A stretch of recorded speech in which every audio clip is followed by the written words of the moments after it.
আর এখানে মানুষ সব বাস ধরার জন্য অপেক্ষা করছেন। বাস স্ট্যান্ডটা হচ্ছে ঠিক সাফা মারওয়া পাহাড়ের পূর্ব দিকে যে একটা বড় পাহাড় রয়েছে, সেই পাহাড় কেটে নিচে বাস স্ট্যান্ড তৈরি করা রয়েছে এখানে। আর এই জায়গাটাতে সরকারি কর্মীরা বিভিন্নভাবে মানুষের পরিষেবা দেওয়ার জন্য সঙ্গ দিচ্ছেন। এই যে আমরা হলুদ ঘরটা দেখতে পাচ্ছি, এই ঘরটাই হচ্ছে আল্লাহ রসুল সাল্লাল্লাহু আলাইহি ওয়াসাল্লামের লাইব্রেরি। এই হলুদ ঘরটা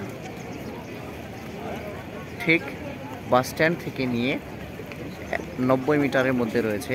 আর এটা যদি আমরা এই দিক দিয়ে দেখতে যাই, তাহলে মারওয়া পাহাড় শেষ করে যেখান থেকে রাস্তা বেরোচ্ছে, সেই রাস্তা থেকে নিয়ে 150 মিটারের মধ্যে হবে।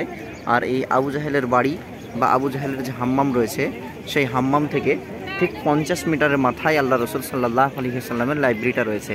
দুটো ছবি একসঙ্গে করে দেখানোর চেষ্টা করেছি। যে সবুজ ট্যাঙ্কটা দেখা যাচ্ছে, এটাই হচ্ছে আল্লাহ রসুল সাল্লাল্লাহু আলাইহি ওয়াসাল্লামের লাইব্রেরি। আর এটা হচ্ছে আবু জাহেলের বাড়ি বা হাম্মাম, বাথরুম যেটা হয়েছে।